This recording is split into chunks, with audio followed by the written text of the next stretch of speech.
Hey, everybody, welcome to this week's Mid-Curve podcast. It is the weekend here, and we always do our recordings now on the weekends. I should say always now. We're starting to do our recordings on the weekends, which is a nice way to get some analysis of the last week and going into the next week. I am Bonky Donk, aka Gavin Purcell, and I'm joined by three of our friends here, my friends, our friends, from our Mid-Curve group, private Discord / kind of like interesting collective of traders, investors, and analysis of the NFT and DeFi markets.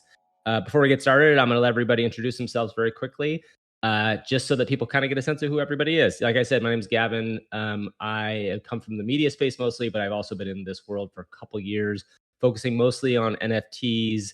And I'm also known as the king of the hidden folder. I spend a lot of time looking at the stuff at the far left curve of the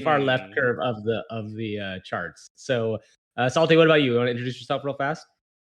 Yeah, I like these quick intros, so then people have to listen to subsequent episodes to like figure out our full bios. I'm Salty. I'm a full-time academic researcher, engineer, math person with a long-standing interest in crypto, and I've gotten into NFTs with these wonderful people here, and we, love DeFi and NFTs, and then analyzing these upcoming projects because it is bull season. Oh Yes, wait, we're gonna get to definitely. what's our one word. Sorry, I'll take that Yes, back. yeah. Hold on to that. Hold on to that. All right, Grant. What about you? Do your quick intro. Hey everyone, my name is Grant. I come from the traditional consulting background. I fell into NFTs by accident by losing a lot of money in NBA Top Shot. Thank you very much, Roham.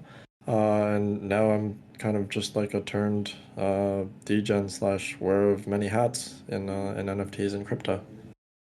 Great. And Eric, what about you? Hey guys, it's Eric. I come from spent about almost a decade in TradFi. Now I'm a full-time degenerate. Also started in this space by losing a lot of money on tax shit. So thank you, Pack. It's funny that I feel like there's a trend here, right? I think like that's the amazing thing is now that we're 2 years deep into the NFT world, and really the DeFi world, really too. I love how everybody's origin story starts with "I lost a lot of money on." Yeah, I wanna 'Cause I wanna say I'm proud that that's not my origin story. I feel like I'm the only one that made money here starting out. I can't believe y'all stuck around. All right, kick him off. Kick him off the pod. Yeah, kick them off. Exactly. If it I will counts, say it was my. through Go ahead, yeah. Sorry, no, go ahead, Salty. I was gonna say if it counts, it's because I'd been in crypto for a while and I started with Axie and I got out before it all collapsed. I don't Yes. know. I thought Top Shots was a good way to make money early on. It was. I think it's all like everything. It's a way to make money early on, and then it's a terrible way to make money. It Yeah. seems like the pathway. Yeah. Okay, let's get started here. Before we jump into what is going to be a pretty active conversation, we have had a busy week, and I think a lot of our conversation is going to be around Blur and about OpenSea, and about how everything's kind of shaken up in the I've referred to as in the marketplace wars of NFTs specifically, but we start every show off with getting one word to describe the market from each of our members. Why don't we start with Grant? What's your one word for this week? Naked. Oh, okay, good. Let's see where this goes. Let's see unravel this one. The tide has come out. The veil has been lifted. Uh, Curtains have shot up on the stage. Whatever analogy you want to use, the cards are all out on the table, right? What was once a monopoly and sort of the shining golden standard for what the future of NFTs could be, that once commanded a $13 billion valuation in a Series C round, is now, a flailing, possibly dying giant that's shown to possess zero business strategy. They've clearly just abandoned the virtues that they pretended to have over the past 3-year cycle, and now it's all out in the open. We should also take a second here because we need to do this as always to do some disclosures. Grant is connected. I'd say, what's your way to describe your connection to the Blur team? And I don't mean this as a way to dismiss what you said, because I actually agree with very much of it. We'll get into later. But do you want to? We should just quickly say there are members of Midcurve that have Midcurve invested in the seed round of Blur. I think that's your case as well too, Grant. Is that right? And you have an ongoing connection to the team as we go forward. Yeah, so I would say on a macro level, I'm very bullish on the shovels or the infrastructure of the crypto and NFT space. I have previously invested in X2Y2. I was given the opportunity to invest in the Series C round for OpenSea, and I was also a seed round investor for Blur. And I do play, an advisory capacity for Blur, although not much of the credit of what's been going on recently can be attributed to me, I can assure you. That's great. Okay, perfect. That's good. All right, let's move on to Salty. What about you? What is your one word for the week? Would you kick me off the podcast if I said ordinals? Oh, it's not really ordinals. I take back I the will say this. So please, you could use ordinals because like one thing I'm interested in talking a little bit about is how the narrative of NFTs specifically shifts so fully to one thing. And then the other thing that's still happening and people care about, it feels like nobody's there, but there is still something happening there. So choose ordinals. I think that's a really interesting one. Yeah, we can just have Lyle edit it out after. So continue. I do think it's funny that the most positive thing you could do 2 weeks ago was have a Bitcoin node already set up or a friend who had one. And then last week, the most positive EV thing you could do was have been yeeting bids on Blur for the past 2 or 3 months. Um, but I don't want to say ordinals. Maybe I'll just say my one word for the market is stimmy. Yeah, that's fair.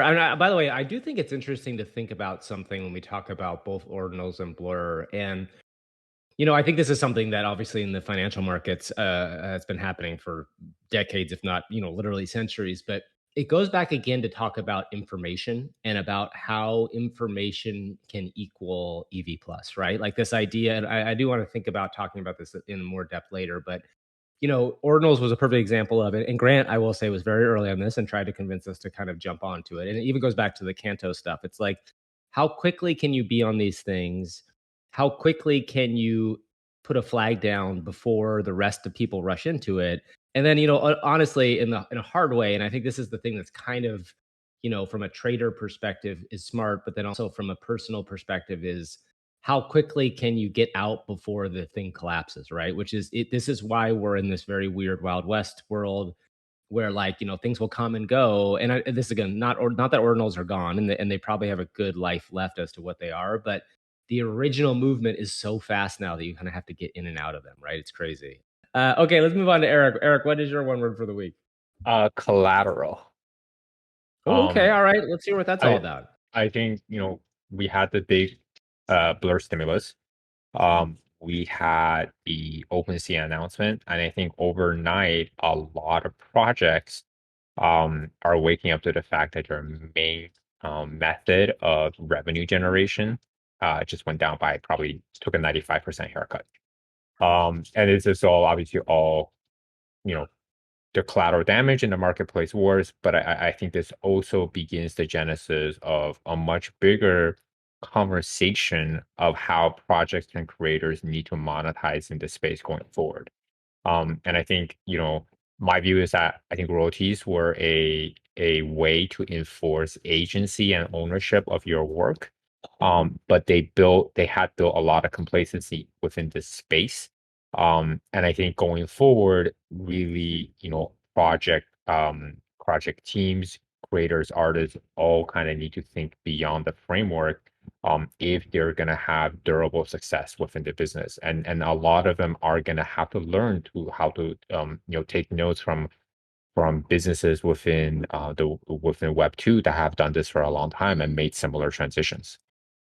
Yeah, I think that's really smart. I think we should definitely talk about the reaction of creators to this because there's a variety of creators who came out and were very unhappy about all this. I mean, I know I saw Brian Brinkman, my friend Brian Brinkman, who is a pure creator, right? Is not somebody that's running like a project for, a PFP project per se. He has his projects. He does have a couple small PFP things, but he came out with a piece of art that was two middle fingers for Blur and for OpenSea. And I think that's an interesting conversation. This could transition to my word too, which is the word is marketplace, which I think is an interesting thing to think about when you talk about many different things that's been going on. Obviously, Blur and OpenSea are both marketplaces, but I think we're also going to start to see maybe finally this idea of individual project marketplaces and an understanding of like, okay, well, there's a world where I'm not going to be able to control my thing in different places. So maybe I need to build a marketplace for my fans so that there's a place where they can come and buy, and I can build that sort of relationship with them. And I think that's going to be a really interesting thing to talk about going forward as to like, what do individual marketplaces look like? Is there an open source marketplace alternative that can be whitelisted for certain people or can be kind of created? I saw somebody tweet about the idea of like, this is kind of in the world of like looking at what Amazon and Shopify went through, and like this kind of idea of how you see like a large marketplace that is purely, done for the sake of the free market, and then you have controlled smaller marketplaces that allow brands and other things to kind of control other aspects of it. So I think that's really good, and let's kind of jump into this conversation. Okay, so I think just to set the table, I'm going to try to recap the very top line of what's happened this week because it's very complicated, and then anybody else can feel like they can jump in if there's anything else. I think we should discuss many things part of this, but very quickly. As everybody probably listening to this podcast knows, Blur is a product that has been live for a while now. I think probably, Grant, how long has Blur been live for? 6 months? Since October, so shorter than Since that. October. Okay, so it's been live since October. It's been really worked on for the last, like, I think year or so. I heard Pac-Man, the founder of Blur, talk on the Bankless podcast about this. It's been live. It's been worked on for the last year. Yeah, sorry, to be clear, so a beta was offered to select groups since June, and Okay. it went public in October. Great, perfect. So this is a new marketplace that was designed kind of for the specific hardcore NFT trader. That's in their tagline.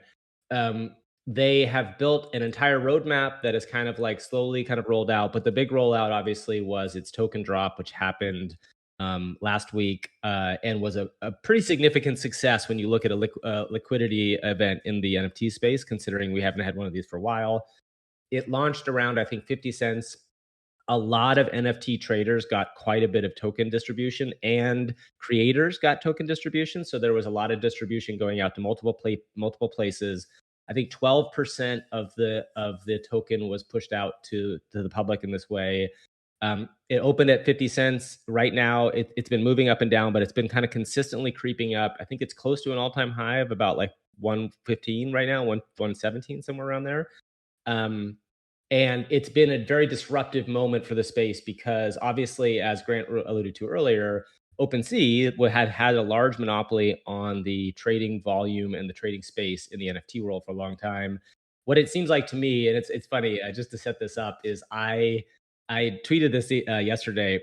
I had ChatGPT take a look at how to do this, to do the analysis on these two companies. And what's funny is like it's a kind of a classic innovator's dilemma sort of world, right? Like it's not that different than the things you've seen in the streaming world. Like you have this like kind of dominant player who gets kind of complacent, doesn't change things, doesn't make things happen, and then an innovative startup comes along, does a lot of things quickly, has a much more detailed plan, and suddenly the other one is like caught flat-footed. So again, what happened then this week is Blur comes out, drops a token. It's a huge success.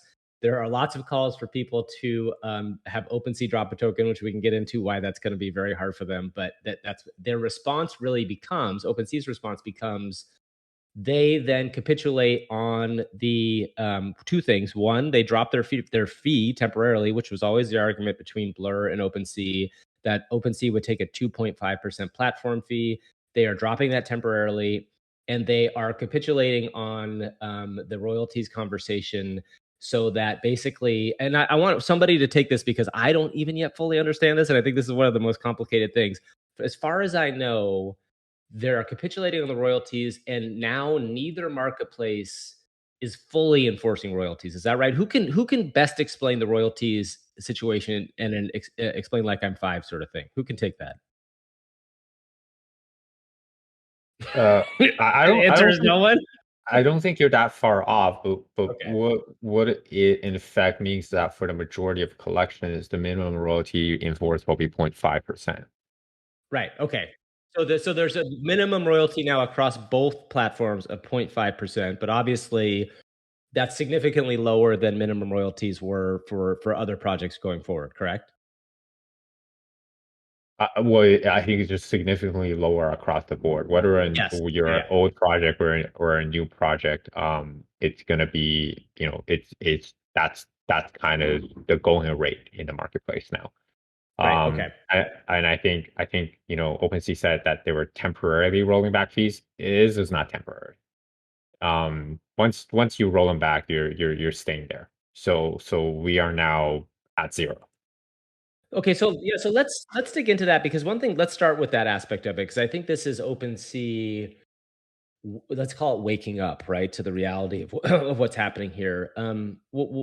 Eric, you can start with this, but we always want to hear from Grant and Salty on this too. But like, what does it mean that now OpenSea is at 0%? And what does that mean for OpenSea as a company? Like, because up until now, I assume a huge part of OpenSea's valuation, which clearly they were going to be on a down round if they raise again anyway, but like a huge part of OpenSea's business model was they're like eBay, right? They take a percentage of sales, and if the marketplace has a large, volume, that's a significant revenue stream. Like, what does that mean for their business if they're now going, say, fully to zero forever? But the revenues go down probably a lot, probably more than 90% because OpenSea's business model, as you alluded to, is primarily an marketplace operator that takes a percentage, the 2.5% cut on the fees. So the revenue math is actually very simple. You look at GMV on the platform and you apply 2.5% to it. Um, well, obviously, when they raised that $13.3 billion round, I think it was either May or April when NFT volumes peaked at something like $5 to $6 billion. They captured the majority of those volumes and they were taking 2.5% on that. So it was incredibly lucrative. And now, the impact is basically they bet their entire existing business, whether, by intent or without thinking about it, on being able to match Blur in having a better trading platform. Right. And I would say also bet on better people there, right? Like the idea being that like larger size and more quality users in some way. Does that make sense? Like I think that this is where I think we also will have to dig into like who is the user base for each one? What does it look like when, does the mainstream even exist in this world? And is OpenSea like trying to approach this with a kind of a utopian idea of who's using NFTs right now and what it means? But Grant, what's your take on this whole 0% going forward / what is OpenSea's business model? So I think I'd like to start off by saying I really do feel for the Brinkmans of the world, but it's just been so delicious, just a truly, truly delicious moment to see creators and everyone else just wake up to the reality that the Emperor had no clothes, and that everything that they've been saying for the last 3 years has just been a complete lie. Which is fine, right? Like to be capitalistic and to watch out for your own bottom line, there's nothing wrong with that. But the fact is, OpenSea placed their bet on trying to ensure exclusive content, shall we say, on their platform, and it hasn't worked. It hasn't worked because of their technical debt, right? Like the minute they launched Seaport, Blur ate their lunch because they forked it and they exploited it, and they made their platform better. And that's kind of, been round one of this knockout fight between these two players in the space. And I just, like, here's to you, Jimmy McNeilis. Can't wait to revisit all the posts that you made championing OpenSea for their supposed support of creators over the last year or so. So the straw manning, I'm really just appreciating that being taken down. From sort of a competition perspective, I think this is the best thing that could have happened for retail and for us as traders, other than the constant whiplash of how much do I have to pay again on this platform and what's going on with that collection, which is always a bit tough unless you're spending kind of 24/7 commitment in the space. I will say, while they are very clearly about to give up a massive lead, they still have a larger war chest than Blur. They have mobile Yeah. integration. They have 1155 support and support on Polygon and many other possibly less significant chains. So they still have a massive, massive, massive, massive lead. What I've seen from their strategy or lack thereof, and their technical debt tells me that they're extremely, extremely vulnerable. But this fight is not over, not by a long shot.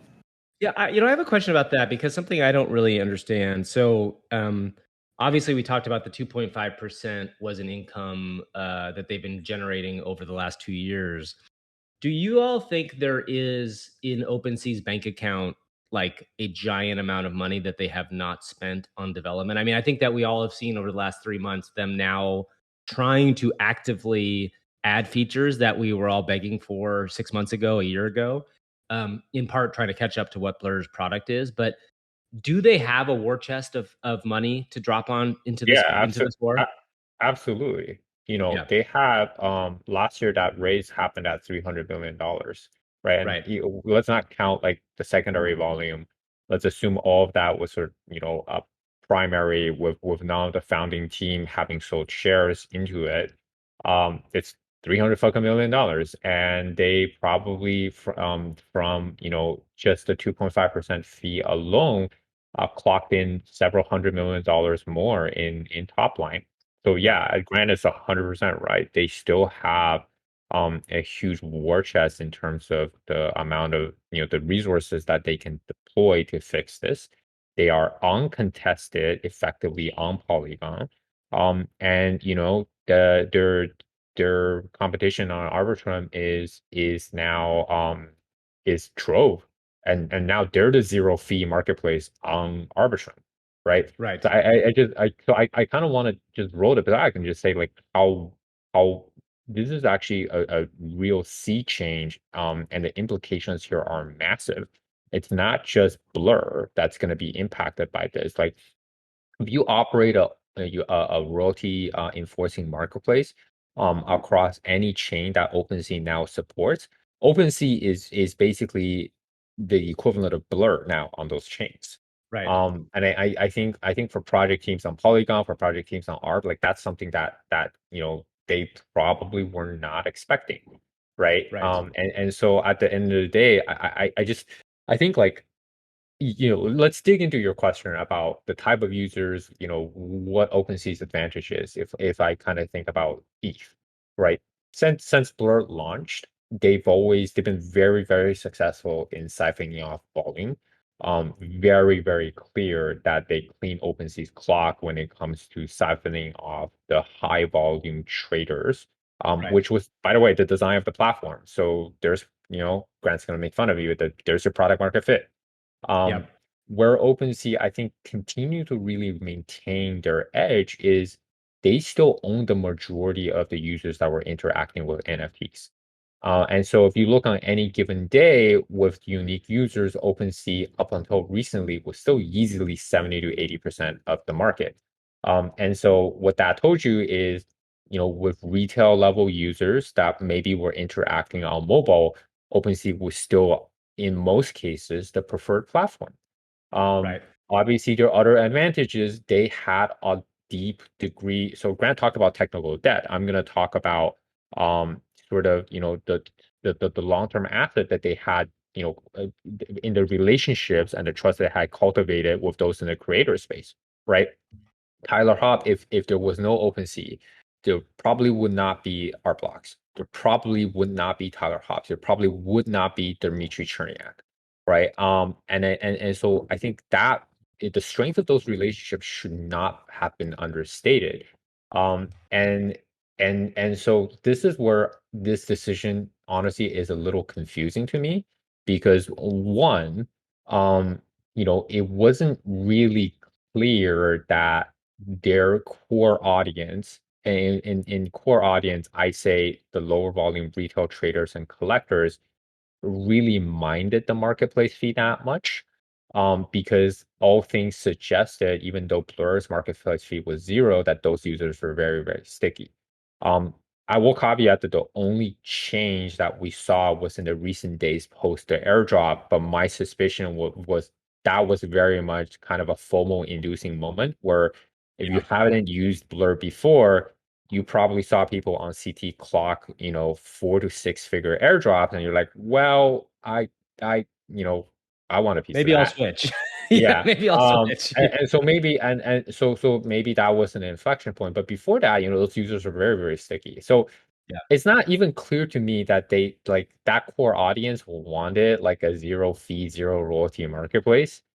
Because honestly, like the data suggests that it didn't really matter to them. All right. And the second thing is you basically, up until this point, as Grant mentioned, and I'll leave this part to Grant because I think he can do it better than I can. OpenSea had been the champions of creator royalties, right? And now that like I have to think that relationship has taken a massive hit. Like Oh yeah, I mean creators you and could see it on project Twitter, right? teams Yeah. who up until this point supported them have to be furious right now. Yes. Yeah, and Like, I think they are. I think they 100% yeah, are. You've seen it everywhere across the world. People are very mad at OpenSea for doing this. but Cherniak, when the initial filter registry came out, I give him enormous credit because he came out and spoke vehemently against it, even though his economic interest was for it to succeed. And he said, dude, these are bearer assets. This is a decentralized space. What you're doing is not right. And stop calling my royalties fees. Don't equate your fee with my royalty. Right. And that obviously was the first crack in the relationship. Like I don't know where it goes now. And if you read his tweet today, he's like, "Do I have to become a monster now?" And I think like but this is kind of that I don't know if anyone's gonna be like this is gonna make sense to people, but this is kind of the Rashomon moment, right? Yeah. Where you when the cards, when everything's said and done, like you got to do what you got to do to survive. Yeah. And so projects have to kind of figure it out, and as traders and collectors, some of you might not like what comes next. I also think what I would love, and this is I'm just as I think about narrative for myself because I'm a storyteller type person, is I want to know what went on during the OpenSea board meetings to do this, or like what the internal OpenSea conversation was around this stuff, because God, it's gotta be interesting watching this happen. And then like I would assume, like I think Eric, you alluded to that like this 0% thing probably is something that had been like floated earlier at OpenSea, but they had been like kind of protecting it as a moat. And then to like flip the switch, like clearly somewhere along the line, they were like, oh fuck, we gotta catch up here. We gotta do this. And maybe it was reactionary, maybe it was something they knew was coming, but I do think if they knew it was coming, the narrative plan internally and externally was not executed very well, right? Which I think again often happens to companies that get disrupted in certain ways. And it's weird because a lot of times disruption of companies, you think of like, Netflix disrupting whatever broadcast television, that happens over years or even decades sometimes. And in this case, we're looking at a disruption that's happened over like 2 years, and it's the speed of it, which is really interesting. Salty, before we move into more conversation, I want to kind of hear your thought as somebody who, is not like maybe as heavy NFT person as the rest of us, but also obviously has seen this sort of stuff before in the world of other DeFi Yeah. projects. Yeah. As the man who still trades NFTs OTC via Google Sheets, Yeah. what is The fees there, rough. Yeah, No, I was exactly. gonna ask, I think in this conversation, I'm kind of the interlocutor who like I just don't have strong opinions on these things. I haven't formed a whole thesis about who wins and in what way. And uh but I was curious at the end of the last thing Eric said about like the changes are coming. Also, like great reference to Rashomon there. That um uh More cultural references on the Mid-Curve podcast. We need to all think of metaphors ahead of time. So next time we'll all make sure yeah, we come our with a few. listeners are gonna learn a lot and seem very cultured if they See, hold on. keep up with Here's us. mine. Blur is basically Kevin in Home Alone, and oh no, that's not right. I'm trying to think if that was the case. The bandits would be Blur, but anyway, let's keep going. Sorry, Okay, the Rashomon effect is much cooler though than Home Alone.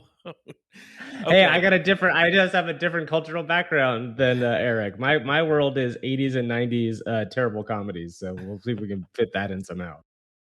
So Eric, you said the day-to-day traders might not like the end result. Can you say more of like what specifically you mean by that? Because I'm like, hey, I'm a day-to-day trader without like a huge horse in the game. I just want airdrops and to do my little volume trading.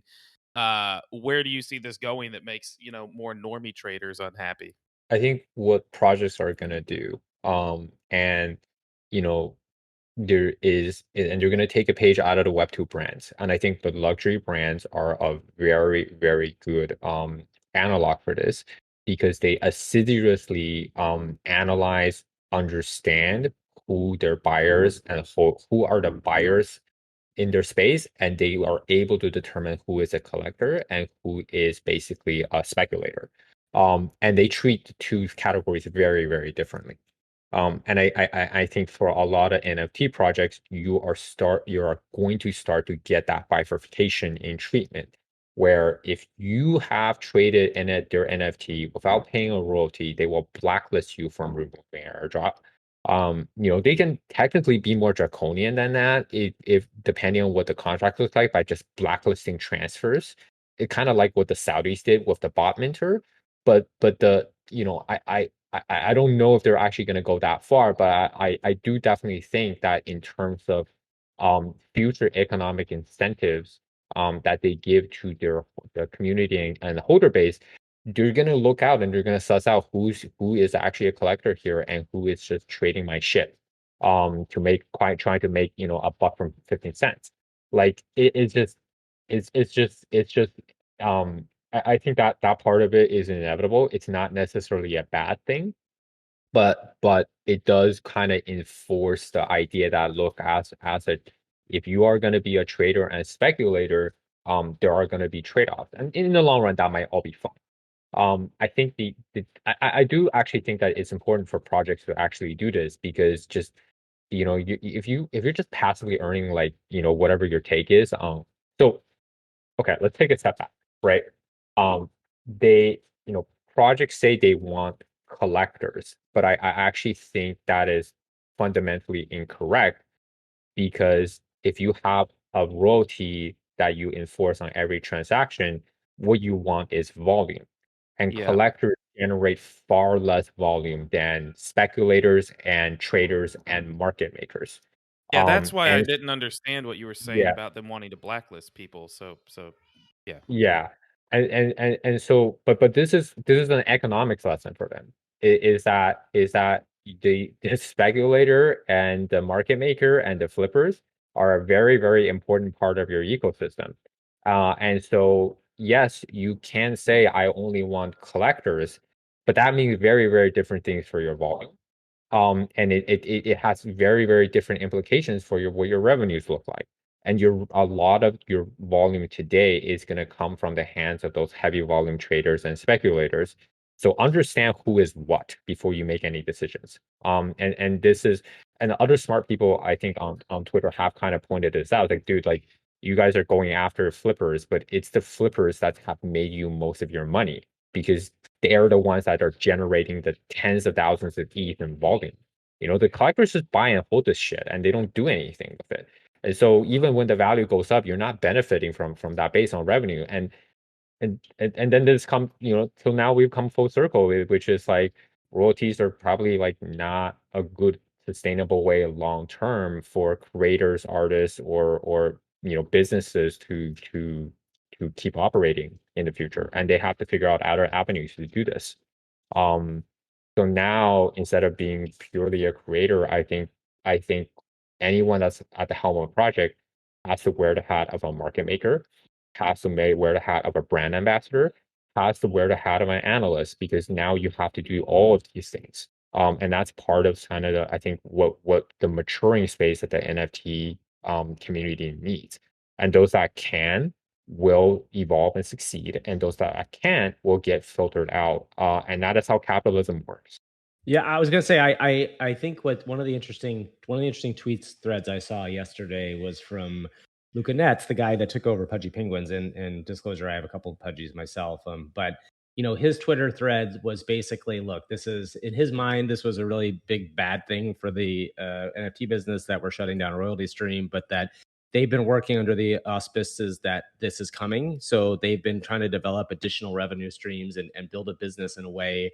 And I think ultimately that's where we're going to get at with this stuff, is you're going to see these Web3 businesses start to use a lot of the learnings from Web2 that were ways to monetize and ways to open up the door.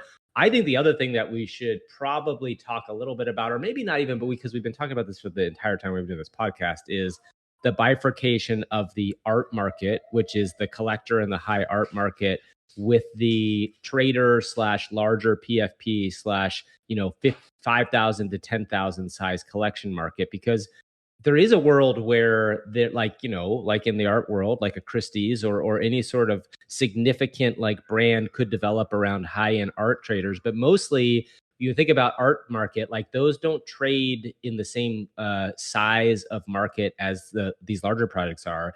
You might see a sale of like let's say a ringer for like 100 ETH, but those are not selling, you're not seeing 100 ETH ringer sales every hour on the hour. So maybe there's a world where the high-end art market all collects into one place. Now, I don't think that's probably OpenSea. It might be an entirely different thing, because I think, to Eric's point, OpenSea needs the volume to keep the business going, which is where all this gets interesting, is that OpenSea got so big that their volume, and they got so big really on the back of things like apes or things like, Cool Cats or Cryptodes, all these things that were multi-thousand item projects that were selling quite a bit at speculative prices. And it's kind of like that's the world they entered into, and they can't be something other than that now. And that feels like what they've kind of come back to realize. I don't know, Grant, what's your take on all this? It's just been a series of unforced errors and just general lack of like strategic insight, right? Like, instead of thinking about, oh, hey, can we maybe try to speed up the buying process for retail and traders and whoever during, the height, the pico top of activity back in summer 2021. No, you know what? Let's focus on extracting as much as we can by turning on fees for OTC sales. And that was my introduction to the space, right? It was like 2 to 3 months after I sort of leapt into ETH-L1 NFTs, and it just that was the first time I literally thought about, oh, hey, it's not just like OpenSea doesn't actually mean the NFT marketplace. They're just one guy, right? And throughout the next 2 years, they've shown time and time again who they really are, right? Oh, aggregators have popped up. Let's spend our war chest to acquire a gem and then proceed to make it a shittier product. Yeah, exactly. Looks Right. like 2i2 have shown up. Let's tease an airdrop or a token to make them go away. Yeah, I think Grant's nailed it, right? There's a difference between being early and actually having a moat. And what OpenSea is finding out is that they were just early and they don't actually have a moat in the way that they think they do. And I think also, by the way, the idea of a moat in Web3 is so much different than it is in Web2 because of the accessibility of the data on chain, right? Like that's the other thing that defines this world, right? That there's all these transactions happen outside, or not outside, but like these transactions can be seen outside of your platform. And there's ways for people to kind of see all your data, and it's naked, versus other places where like you could be a closed book unless you're a public company. And I think that realization should have cued them to do stuff faster and bigger. Eric, I do want to dig on one thing that you mentioned, which I think when I talk about the art market, which I think is really a very small piece of what we talk about here. And again, going back to Brinkman or people like Dmitry Cherniak, I have a feeling that someone will come around and those guys will be okay because there's a demand for their work and it conceivably will grow. I want to talk a little bit more about retail and the promise of the retail business in this space, and what it means to like What is a retail trader? Is there a marketplace? Is there an audience that's large enough to think of retail as a thing? Do we think that retail is going to grow from here in a significant way? I know a lot of people have differing opinions that kind of NFTs were a flash in the pan. Other people believe things like Starbucks coming on board is going to open the door to a much larger place. What does the retail opportunity look like right now? And it's clear, Blur has said this, I think, directly, like the retail audience is not their market. They're looking to really kind of dive into the professional NFT trader world. Does that retail world exist? Will it exist? What's your thought, Eric? Yeah, I think the retail world does have to exist. I think this doesn't, because retail is kind of the mass onboarding vehicle. That's the force multiplier that pushes the space into 10, 15, 20 million users. And so it just it's very like I think this decision also just rubs me a little bit of the wrong way because it is a very, very cynical take on where the space can go long term. But I do think like if you kind of think about NFTs as they are today and you believe that, look, this is going to be a real asset class, and real projects within the space like CryptoPunks, like Bored Apes, like Ringers and Fidenzas are going to have real provenance both as collectibles and artistic works. Then there should be a financial ecosystem that supports it that can onboard retail investors. Um, that hasn't happened because the space is not mature enough. It hasn't happened because frankly, we need fucking better projects. 90% of the project creators moaning about this shouldn't have had a project in the first place. And they were very much just out there By the way, the dirty secret that is also they important to were talk very about. much out there to extract value.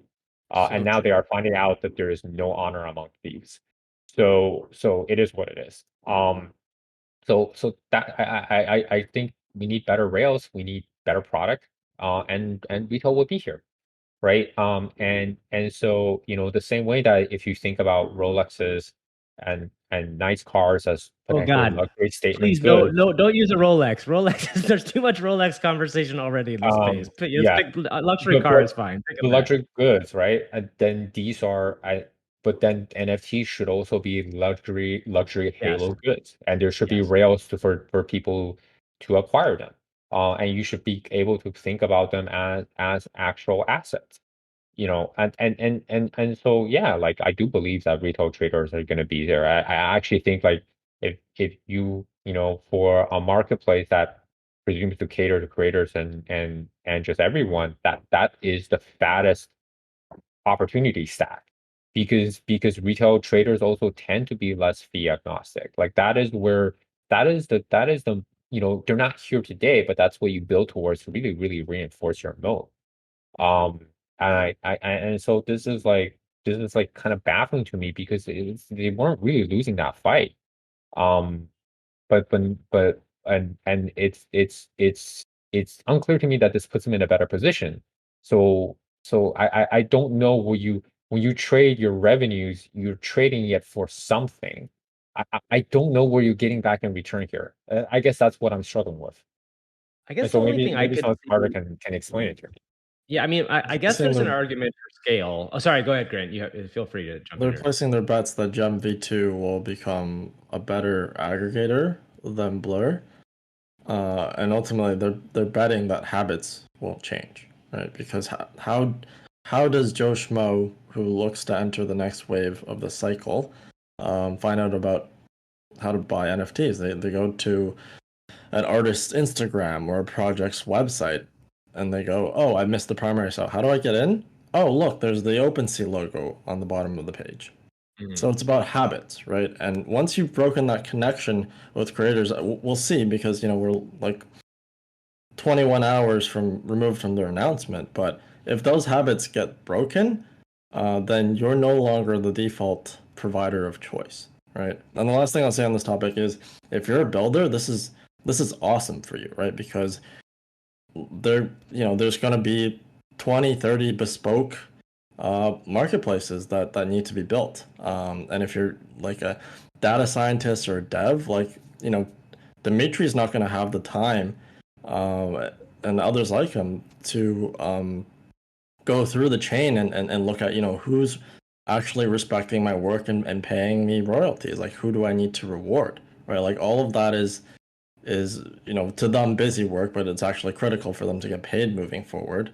That needs to be done. So it's sort of a land of opportunity and more opportunity for benefits for retail. So this is an ugly pill to swallow, but something we've been preaching from the very start. Like when we started the pod, we talked about, like, what is this? In essence, it's a social contract. And when do social contracts get broken? When we're in the mud, when things are bad. And it's been bad since May of 2022, when we got the 1-2 punch of Luna happening and the other side sale, right? Yeah, I mean, look, when a Sotheby's auction happens for like a Van Gogh piece, how much of it does the Van Gogh get? It's a rhetorical question because one, he's fucking dead, Yeah, I and was then gonna say, two, well, I mean, the Van Gogh his company, yeah. his ownership of the piece left the moment that it left his hands and was sold, right? And so one of the things that traditional artists, successful ones, have done very well is enforce agency over their work. If you look at the big artists today, like Kusama, right, they enforce the supply of their work very, very carefully. They curate and select their collectors, and they understand that they can't just make money as an artist. So they do brand partnerships. They do a lot of different things outside of that to raise their image profile of brand and really cultivate that base. They run a I business. I Like Damien gotta push Hirst back. does. Go ahead. I gotta push back on you a little bit on this. Yeah, push back. Okay, so my pushback is this. Yes, 100%. Kasuma and Damon Hirst are able to do that. Jeff Koons is able to do that. The person that's not able to do that is the Terrell Jones or somebody who's coming up at an early stage who is in the discovery stage of their work. And then to me, the thing I think that is from an artist standpoint, when I think about what artists are seeing is there was a world with this royalty structure. Now, granted, who knows how long it was going to last, but there was a world that there were, 10,000 artists that could make $100,000 a year, which is like way more than the majority of artists make. And that's like, call it the lower to mid curve of artist success, right? And I think one thing to think about in this world, I do a lot of work on the creator economy space. I do a lot of talking and thinking about the creator economy space. And one of the big unlocks of the creator economy space was how monetizing smaller and smaller audiences, right? To a significant level where you can make a living from it. And that's like eating the lunch of the larger media companies, because This is what's like happening is 1,000 true fans type yeah. thing. Well, kind of it's coming true weirdly, right? Like 1,000 True Fans, if you're not aware, is Kevin Kelly's like, I shouldn't say infamous. It really is famous, but it became infamous in that like everybody quoted it and it didn't technically come true, but it is now, right? Like this idea that, I mean, if you want to go in the far end of this scale, if you look at what Mr. Beast has done, and I encourage everybody who listens to this, whether or not you like Lex Friedman, like there was an amazing 2-hour podcast that Lex Friedman did with Mr. Beast that I believe is vital listening for everybody who kind of talks about this sort of stuff. Mr. Beast completely has made $1 billion company based on a creator economy scale, right? And so the thing that was always interesting to me about Web3 was this idea of, okay, like, doing art has never been in any way kind of lucrative except for the far end, right? When you get to the Hearst Koons in that scale, and you can really make a shitload of money as an artist. But there are, it's like in professional sports, there's way fewer people. One of the things that I loved about this royalty structure was it kind of created a minor league of artists, right? Not to use the sports metaphor, but in the minor leagues, you make money playing the sport you love. You're not making millions of dollars, but you have the shot, if you're good enough, to kind of level up because you're in the system now, right?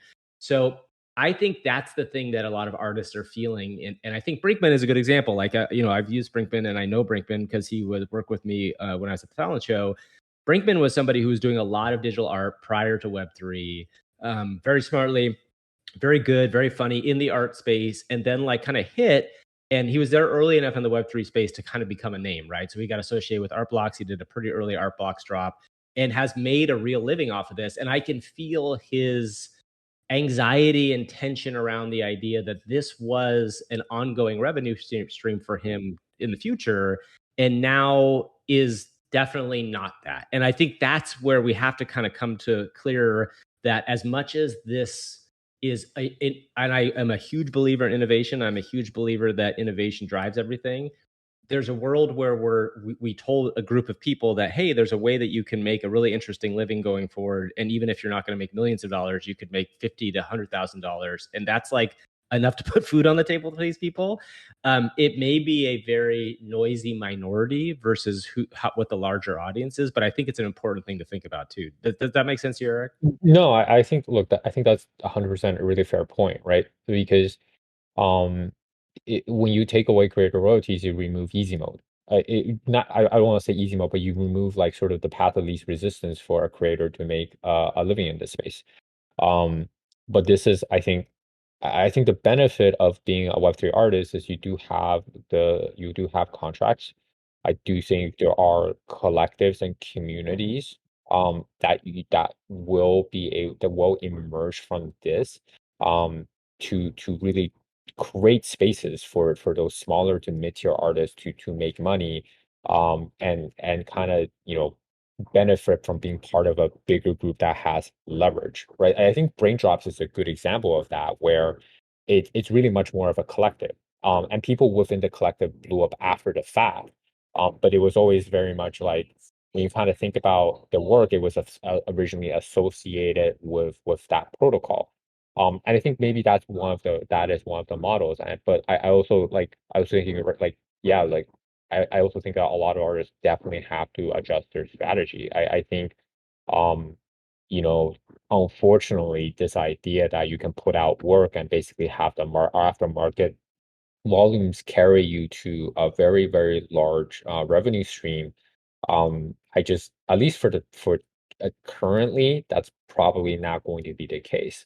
And maybe and likely what will have to happen after the fact is platforms like Super Rare, like Manifold, are going to see more use because most artists are kind of going to look at this and say, well, maybe it is time for me to sort of leverage my existing community base and start to do one-ones, where I can price myself to fair market value. I don't have to put out a ton of work, and I can start to earn my living that way. But again, I don't think like that in itself is going to be a clear-cut solution for a lot of artists trying to break in. But so I do think like platforms and communities that cater to these creator groups are going to be the big beneficiaries and are going to have a real role to play. I think Manifold, should be a huge part of the conversation because I think all things considered, they've done right by most creators, and I think Richard has done a great job there. And inadvertently, he might be one of the dark horses that becomes a huge winner out of all of this. So yeah, like no funk, yeah, I completely feel you. Like it's nice to talk about these things in principle, but the reality is here, a lot of people's livelihoods just got fucked overnight.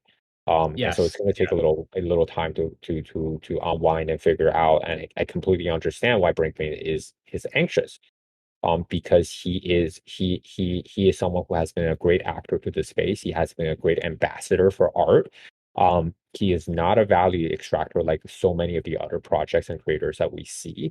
But he's suffering all the same. But it just, it comes, I think it comes back to Grant's point that OpenSea was not the right ambassador for this group at all. And they were not the right standard bearers, and they never were. And again, the one thing I did want to, because I think we got to wrap up. It's just Go ahead, one sir. last point here. It was always going to get harder, right? Like we saw too many packs. Shout out to Eric. We saw too many bloots on the non-art side. This was never going to be sustainable because people get smarter and the market just evolves, right? Like every day I wish it was as simple as making money was trading. It was as simple as summer 2021, but it just will never be the same. The market evolves, and you just have to adapt as a human being, right? Same as any other industry. So I feel for Brian Brinkman. I feel for everyone who was caught off guard. But now it's all out in the open, right? Everyone's naked, and it's just who can survive. Yeah, I was gonna say it feels a little bit to me like for those of the people who were around during Web 2, there was a real kind of like blossoming moment when WordPress came out. If you remember what WordPress was, or even early TypePad, and WordPress was the ability for people to go out and be their own, website and make money on their own. And Google Ads were like a legitimate business, and you could actually carve out a thing. And then, Facebook and Twitter came around, and they just sucked up all of the income and all of the attention. And those people then swapped, and they looked around, and then what do you know? Like, whatever, a couple years ago, Substack comes out, which is a way to kind of like uh, end around that sort of world, right? You develop a direct relationship with your audience as a writer, and you can kind of find your way in. So, I mean, it's clear that every business in the tech world is going to go through boom and bust cycles. This is just the way this world works. I think, probably a lot of artists are not the types of people who have been in that world for a long time to understand that. And so for them, it's hard because they saw finally a pathway where I can make a living doing my art, and this is really exciting. And now the kind of rug has been pulled out from under them. And again, I don't think it's anybody's fault per se. I think, Grant, you're right. This is markets at work. This is innovation at work. This is people trying to take market space stuff at work. And I just think it's an interesting world that I keep coming back to this idea that the art side of NFTs, and when I say the art side, I mean the artists who are doing things like one of ones or small collections, are just such a different world than the larger PFP slash, fintech versions of the NFTs that have utility. And it's just interesting. It's like two completely different So, audiences in some ways. Funky. I know I've said this is my last point on this topic like 12 times already, but I just want to make one more point here. And funny you call yourself king of the hidden folder. I think I might be number two on that list there. In what world in the traditional art field would the open edition meta have occurred? This is It's a very still good point. the It's a very good easiest point. easiest Yes. market for you as a creator. Yes, that's 100% true. And I will say the open edition meta, which we've now been in the second cycle of, was a giant fundraise for artists, right? Especially not even just like giant artists in the space. Like there were people that were raising money. I mean, we know there's different people out there who have done things that were like ways to raise money at the small to mid curve size of this world. But you're absolutely right. So that is a good example. Like that's an innovation that came around and it allowed artists to raise. Now, I would also argue that the reason why that became such a big deal is because a project like Chex was so successful and then suddenly believed it was a speculative asset and everybody could jump in. But artists did take advantage of that. When you look at somebody like Ness, who obviously has a decent amount of money as an artist, but is not on the level of like a Damien Hirst or a Coons, raised a shitload of money from that, which will keep him in let's call it, he'll keep him in Procreate and Adobe fees for a very long time. And thus the market evolves, right? Because Yeah. I used to compare him to I'm not a sophisticated art collector like you guys, but I used to think of him as like potentially on a much smaller scale the next X copy, right? If he kept his supply low and he just kept doing things strategically, and this last meta proved me completely wrong, right? So for me as the unsophisticated art collector, I'm going to avoid him from now until probably his demise. In which case, at which time Jimmy McNeilus is gonna take his rights and sell it back to us. All right, let's try to wrap up it there. Before we move on, Salty, you've been quiet for a while. Anything else you want to say before we kind of wrap up here? I was gonna say we've been going for a while. I don't know if we're gonna move on or wrap up. I have just a handful of observations I'll share, and maybe three. This whole discussion on fees and stuff is happening at a slower rate, and it's socially and like what you see is very different. But in DeFi, it's the exact same thing. Is the fees, even though a lot of people like are sticking their head in the sand about this, are a race to zero because of course they are. You keep getting more and more sophisticated protocols, and the ones who hang their hat on fees being the only source of revenue will not last. But they had a good run, and so a lot of people aren't going to be happy even now as they have to adapt. And I really like what Grant has said about the social contract. And this really reminds me of the early days of Bitcoin and then in Ethereum with things like the DAO hack. Is there was a class of people who truly believed code was law and that they could do away with the complexities of the human condition. And there was a class of people, much smaller, who knew that, of course, that wasn't the case. And there was a series of rude awakenings as soft forks happened and hard forks happened and arguments about authority happened and Bitcoin core devs shifted in and out. That, of course, even though the code is immutable and it runs deterministically, these are still social contracts, and that's just so disappointing for some types in the crypto world to hear. But I think it's always good to keep pointing out that your proxy can block this proxy, you can reproxy it, you can copy this smart contract, whatever you want to do. But ultimately, you cannot, especially when it comes to things like art and fine items and high end luxury goods. There's no getting around the human and the social aspect of this.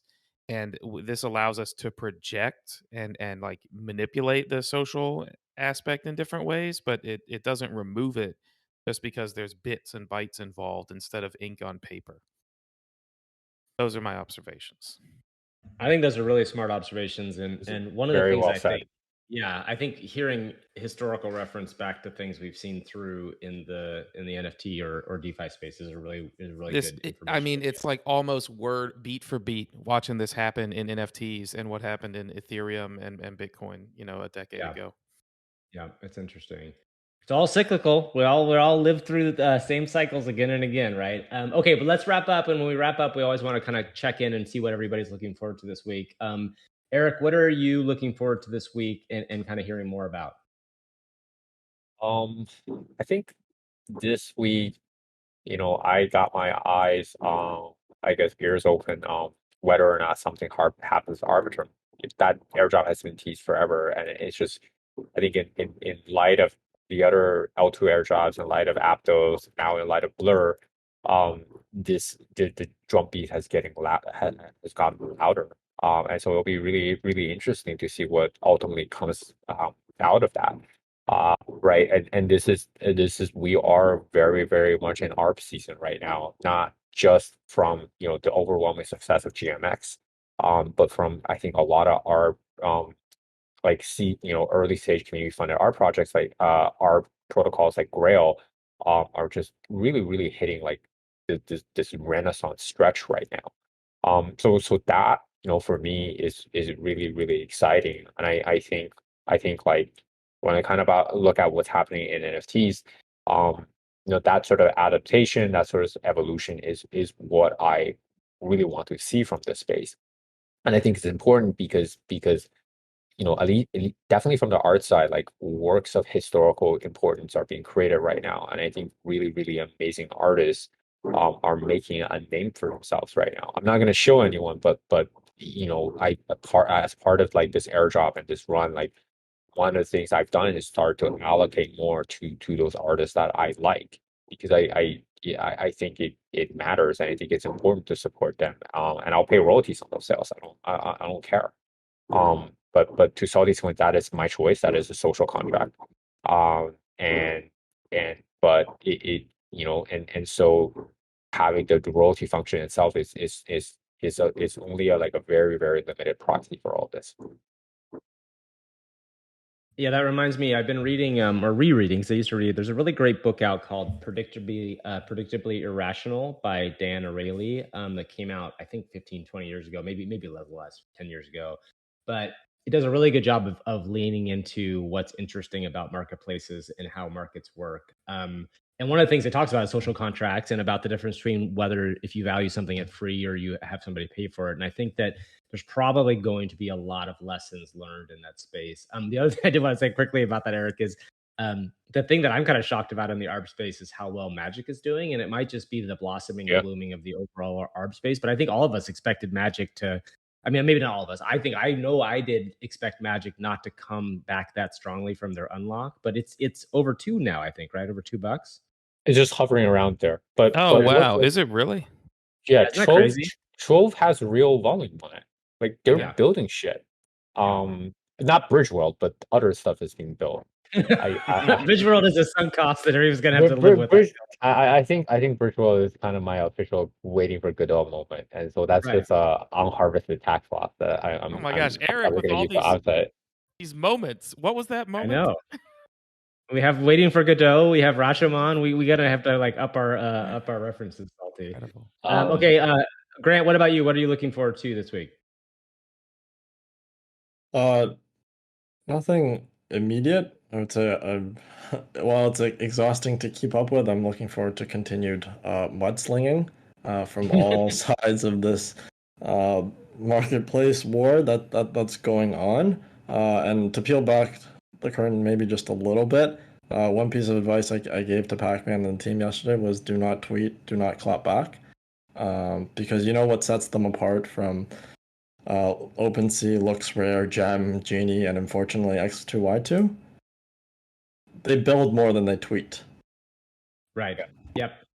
Which is hard in this world because there's an expectation that you're participating in some way in that narrative. But it definitely, I agree with you from a marketing standpoint. It doesn't do you a lot. You're better off shipping something interesting than trying to like get into that conversation. Okay, let's go to Salty. What are you looking forward to? I'll say, I don't know where we are in the NFT world still. I minted Shrumio yesterday, and those popped and then fell back down, and I'm like, oh, I guess we're still in the sell fast or fast-ish meta. So I don't know. I'm waiting to figure out where we are at in NFTs, because it's not this truly obvious bull run from the Blur stimmy Yeah. that some people thought Yeah. it would be. So I don't know what to do with NFTs. Yeah, keeping an eye on Arbitrum, tons of projects launching, tons of rugs launching. I'll just say if you're on Arbitrum, keep an eye on TVL and stablecoins because people will rotate profits back to mainnet at some point, and Arbitrum had a nice bump in liquidity if you look on something like DeFi Llama. But if that delta in liquidity starts going down, don't play in the sandbox too long. And then unironically, still ordinals. I don't know how many good short-term flips there are in ordinals, but there are marketplaces being built. There's some cool tech, coming out. And I gotta say, because I forgot this last time, to shout out to my boy Skelly.eth, who did some cool early inscriptions, has been helping people with some art stuff on the ordinals world. And I'd say, yeah, don't. I'm keeping an eye on it. Don't write it off yet. And Yeah, maybe can I just also say, sorry, Salty, no, to you're good. interrupt. So, like the one of the biggest beneficiaries from all of this is also Ryan Carson, because everybody has now officially forgot that this man spent 180 ETH of other people's money on On Bitcoin. Bitcoin dunks. It is pretty incredible. That was, that whole conversation could go for an hour on its own, but yes. I don't also, be. I'm listening. Please listen Sorry, to what's that? Salty. To our Yeah. listeners, please listen to Salty because in the past week I sold my Inscribe Pepe at the bottom and I uninstalled my Bitcoin node because my laptop was no longer working with it installed. So it's truly a bottom signal. So Grant is out. Get in is what he's saying. I think that's really interesting. I also think that speaking of Skelly, I think it's an interesting thing for somebody like Skelly, who is a mice friend of ours, has been in mice for a long time, who's often invested deeply in these kind of interesting technological things. Like, again, it's like there's always going to be. I always think of the curved graph that everybody's seen about interest in things, how it peaks and then it comes down to the trough of despair. And it seems like in crypto world that happens so much faster all the time. And the ordinals conversation went so fast and so crazy, and then it suddenly got flooded. But I do think there's going to be interesting stuff there. And I think the truth of the matter is there is like, if it ever did unlock on the ordinal side, which I think the promise of it is crazy, is that there is massive liquidity there. Obviously, there's a lot of work to go to kind of access it or to even know if people on the BTC side want this stuff, but it's interesting. I'm going to just say before we go, my thing I'm looking forward to this week is I'm still watching Blur very closely, the token. And I think I'm watching it mostly because, when these tokens have launched in the past and they've done well, they've been kind of an incredible stimulus for the NFT market. And I think everybody has the kind of narrative at large is like, oh, the NFT market's not working in the way that these have happened in the past. This is something that isn't like as big a stimulus. And I think there was an immediate stimulus and then its kind of floors have gone down again. My theory is probably a lot of people in this space have gotten a lot smarter about how these token prices go. I mean, listen, you're talking to somebody here who in the past, dumped looks pretty quickly and then regretted it, dumped other things and regretted it. I mean, I should have dumped some things earlier and then regretted not dumping, but I'm also of the point now where Blur feels like a serious product. It feels like the token isn't an insta dump like other people might have thought it was. And I have a feeling that, people are waiting for, $1.50, $2, maybe even 250, which I think I read just as a piece of factoid, like if Blur gets to $2, it's basically market value is the same as Look's peak price. So people have to kind of keep in mind what Blur's like number means. It's a larger distribution of tokens, I think, or market cap wise. So, people are like, Looks went to 7. It's really hard to imagine Blur going to 7 just based on how the market works. But I think people are smarter about the idea of not dumping these right away. So I think the distribution across the NFT ecosystem could happen a little bit later. So my thing I'm kind of keeping an eye on is like where the Blur price goes, where people kind of cash out, what it could be long term. I think there's also an interesting, people think about, the one of the biggest airdrops that worked is Uniswap, and Uniswap held value pretty significantly. So the other question is like, gosh, can Blur not crash in the way that these other tokens have crashed? And I think that is what I'm kind of paying attention to over the next week. And I think we'll get a sense of, already this weekend you're seeing it kind of tick up a little bit. I think this week we're going to get a sense of like kind of where it's going. Grant, that's my thought. I wanted to ask you directly about that. Like, as somebody who's like, yes, we know you're, ostensibly kind of connected to Blur in some ways, but like, do you think the Blur airdrop from just a pure price standpoint is going to act differently than other airdrops in this space before? Do you have a take on that? I think first off, I'd like to say, irrespective of where it goes from here on out, it's already been sort of the biggest success in NFT airdrop history, right? Like Yep, I agree. current prices are slightly below that. It's generated like $250 million of just free money. And a member of our group, Noah, will make fun of me because it's like, yo, internet money and all that. But listen, you can cash that out, like sell it. Please sell it. Like if this is a significant sum of money to you, please cash in and go, go buy your girlfriend or mom a present and do something with it, right? As to your question, I think there are, a couple different forces at play, right? Like one is the tokenomics as they have been revealed are structurally very, very clean.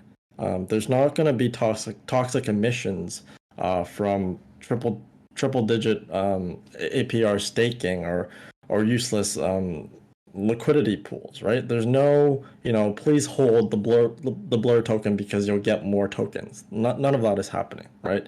Value accrues to the blur token when more liquidity is provided to the NFT market, to the JPEGs. So that's the fundamental flywheel. And then the final thing I'll say is, building this product has been a labor of love for the team, and they've made sure across all facets that sort of the launch goes off without a hitch. And part of that is obviously finding institutional partners, and we saw that with the sheer number of centralized exchange listings that came up on day one, including Coinbase, including having the best in the business, Wintermute, do the market making, and I think it's probably not too late to tell you guys, like, it's expressed a lot of institutional interest already, right? Like there were institutions like Pantera Capital actively doing bid farming in season 1 when a lot of retail traders were fading it completely.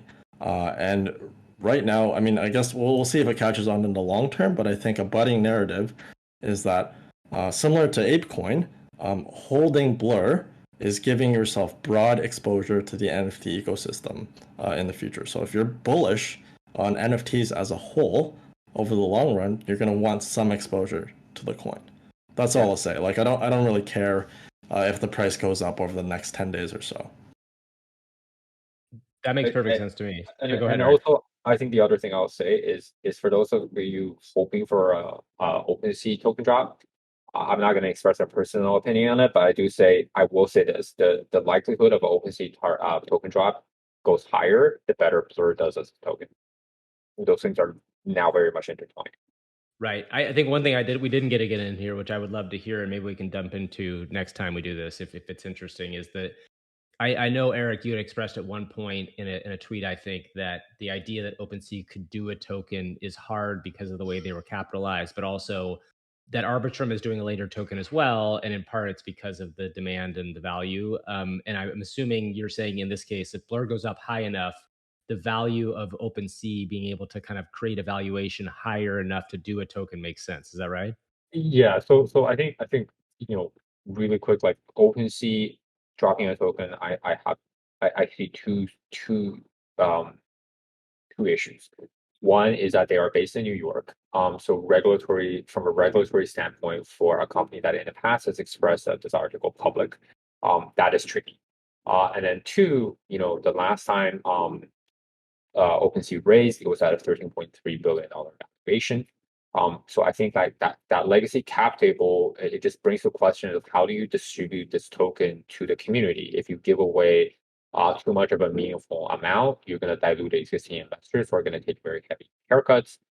If you don't, then it's not really going to matter it doesn't really matter for the community, right? The easiest way to solve for that is to have like a market comp like Blur do stratospherically well, because then you can underwrite with a degree of confidence that the public market and the retail markets are going to, the value are going to treat this thing as a valuable asset, and no one is really going to have to take like heavy losses on paper.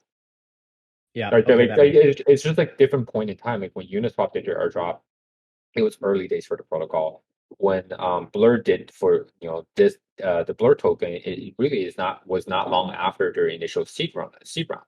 And so every sort of tokenized protocol that we've seen that's raised VC money has done so earlier. So my question is just like when you raise multiple rounds of funding and very, very attractive valuations, how does OpenSea kind of manage this? And what is sort of the economic distribution between existing venture capital investors versus the community? Yeah, that makes sense. Okay, great. Well, let's wrap it up. We've been going for quite a while this morning, but it was good conversation. Thanks everybody for listening to us. If you are listening and you're outside of Midcurve, which I hope there are now, in the tens of people that listen outside of our group, please share this podcast. We have our own Twitter handle at Midcurve, which you can come and follow, and just let everybody else know about it. This is, one of the rare podcasts that I think is trying to approach the space from a smart kind of trader community expectation, but also has a variety of different voices on it. So take a listen. And thanks for coming, everybody. Thanks. We'll see each other. We'll see everybody next Saturday for recording, and then we'll hopefully get this out early in the week. Bye, everyone.